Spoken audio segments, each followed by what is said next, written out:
कक्षा 10th CBSE में गद्य खंड में आपके लिए बड़े भाई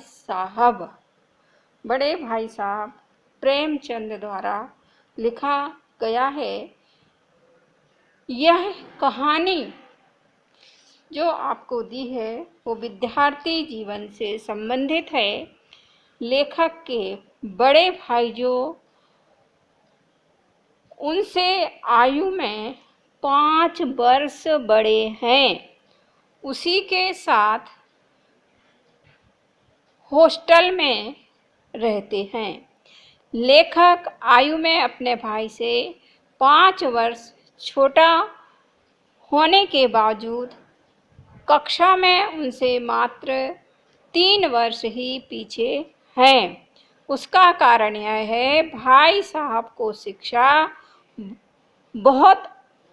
शिक्षा को बहुत अधिक महत्व देते हैं और इसे बारीकी से ग्रहण करने में विश्वास रखते हैं। इसी कारण वे एक कक्षा में 2 या कभी-कभी 3 वर्ष का समय लगा देते हैं। उनके अनुसार जब तक प्रत्येक पाठ को गंभीरता से अध्ययन न किया जाए तब तक उनकी नींव पुख्ता नहीं होगी, पुख्ता माने मजबूत नहीं होगी। इसके विपरीत लेखक का मन पढ़ाई लिखाई में बिल्कुल नहीं लगता। उनकी सबसे अधिक रुचि खेल कूद में है। वह 1 घंटा भी एकाग्र चित्त होकर पढ़ नहीं पाता, इसलिए उसे भाई साहब की डांट फटकार का सामना करना पड़ता था। लेखक मौका पाते ही हॉस्टल से बाहर खुली हवा में कभी कंकरियां उछालने लगते, तो कभी कागज की तितलियां उड़ाना, तो कभी किसी साथी के साथ 4 दीवारी पर चढ़कर कूदने लगता था। भाई साहब को उसकी इन हरकतों से सख्त नफरत थी, क्योंकि उन्हें लगता था कि इस प्रकार वह अपना कीमती समय नष्ट कर रहा है, जो कि उसे अध्ययन कार्य में लगाना चाहिए।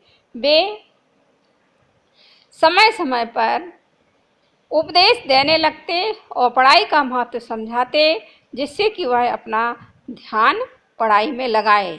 लेखक को तो उस कठिन परिश्रम को सोचकर ही चक्कर आते थे और उसके बड़े भाई दिन रात करते थे, किंतु लेखक को अपनी गलती का एहसास भी होता था और उसको सुधारने के लिए वह भाई साहब की ही तरह कठिन मेहनत करने का निश्चय करता। उस पर अमल करने के लिए फटाफट वह एक टाइम टेबल बना डालता है, जिससे वह सारे विषय नियमित रूप से पढ़ सके। किंतु टाइम टेबल तो बनाया और उस पर दृढ़ता से अमल करना 2 अलग अलग बातें हैं। लेखक फिर से अपने स्वभाववश खेल कूद की ओर आकर्षित हो जाता है और टाइम टेबल ज्यों का त्यों रखा रह जाता है। खैर, वार्षिक परीक्षा हुई, किंतु उसका परिणाम आश्चर्यचकित करने वाला था। एक दिन मेहनत करने वाले भाई साहब फेल हो गए, जबकि लेखक प्रथम दर्जे में पास हो गए। अब लेखक को अभिमान हो गया और आत्मसम्मान भी बढ़ गया। अब वह आज़ादी से खेल कूद में भाग लेने लगा और उसमें भाई साहब का सामना करने की हिम्मत भी आ गई थी। अब इसके विपरीत भाई साहब ने उसे एक बार फिर समझाया वह अपनी सफलता पर अधिक गौरवान्वित ना हो, क्योंकि उसकी सफलता स्थायी न होकर उसी की है जैसे किसी अंधे के हाथ बटेरे लग गए हों। लेकिन प्रत्येक व्यक्ति का भाग्य इतना प्रबल नहीं होता कि वह बार बार उसे ऐसे अवसर मिले, इसलिए आगे की परीक्षा में सफल होने के लिए उससे अधिक परिश्रम करना चाहिए।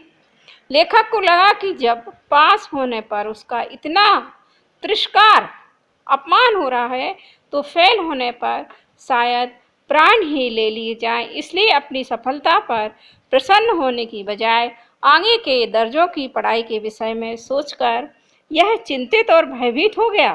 फिर वार्षिक परीक्षा हुई और संयोगवश इस वर्ष भी वह आश्चर्यचकित परिणाम आए।